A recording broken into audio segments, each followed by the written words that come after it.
if your internet is slow, maybe it's time to upgrade to a Pigeon.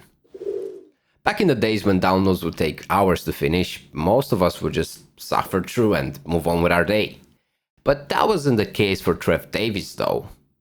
After getting completely fed up with his poor connection, Trev decided to prove just how bad the internet was in some parts of the UK. And he did that in the best possible way. So, to prove his point, in 2010, he went on to set up a race between 10 pigeons and an internet service provider. Armed with USB sticks, the pigeons were released from a farm in Yorkshire at the same time a video upload began.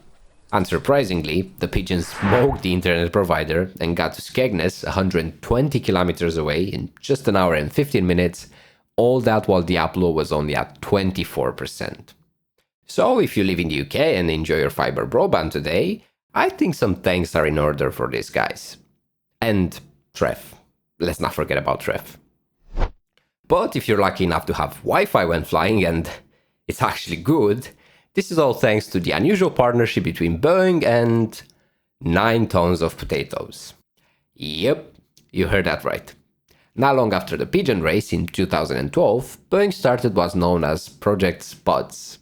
That's when 9 tons of brave potatoes were selected by the airline to sit in a plane for a couple of days while the engineers were looking for weak signal spots. But why potatoes? Well, as it turns out, humans and potatoes may have a lot more in common than we thought. For starters, we both interact in a very similar way with electronic signals, at least according to Boeing researchers. At the time, this not only made the headlines, but also caught the attention of the UK Potato Council. And if you're wondering, no, I didn't make that up, this is a real organization in the UK. The council took this opportunity to remind the public that, quote, many people underestimate the humble potatoes' alternative uses.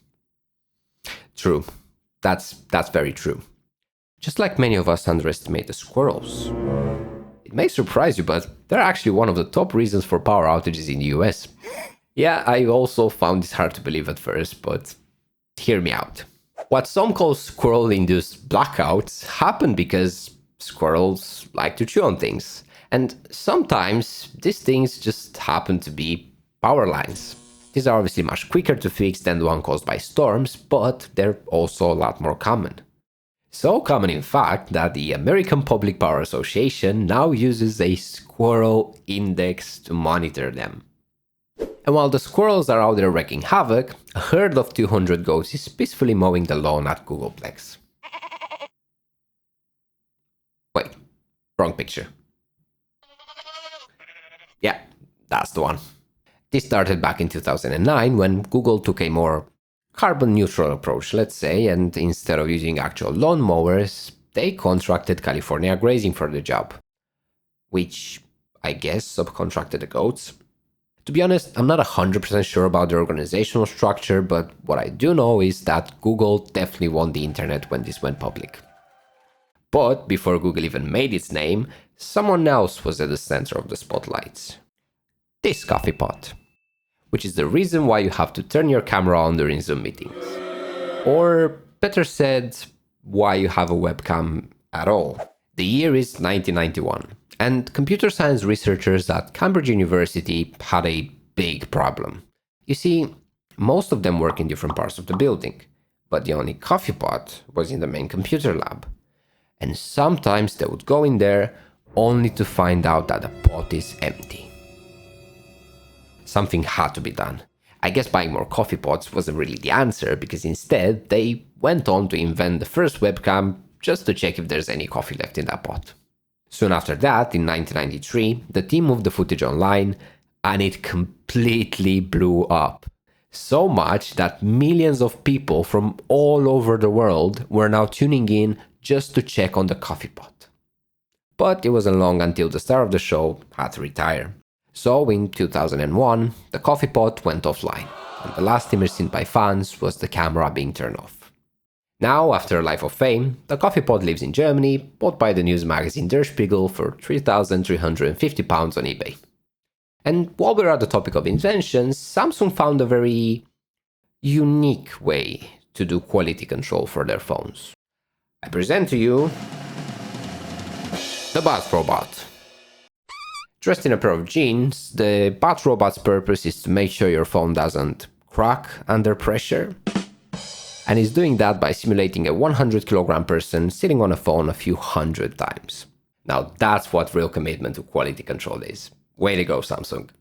Another great example of commitment is that of David Bowie to his fans, especially those who are getting their internet from him. Because, yeah, David Bowie did actually launch an internet service provider called BowieNet. This was happening back in 1998 and was even recognized as the first musician-created ISP by Guinness World Records. But this wasn't your usual internet provider. You see, BowieNet subscribers had a few more fan-specific perks. They were given access to archives of Bowie's photos, videos, and interviews. They got exclusive audio recordings and music videos, and even had chat rooms where David Bowie himself would join in and talk to them. If you think about it, this was also some kind of an early-day social media platform. Talk about being ahead of your time. But all good things come to an end, and so was the case for BowieNet, which shut down in 2006. And just like that, we are also about to put an end to this recording and get down to editing. Right, I hope you liked our picks for this one, but more importantly, I hope you had fun and enjoyed this video just as much as we enjoyed making it for you. If you did, any like or subscribe will be counted as a yes, and if you happen to know any other fun or unusual facts, share them with the rest of us in a comment. I'll see you all in the next one. Bye bye.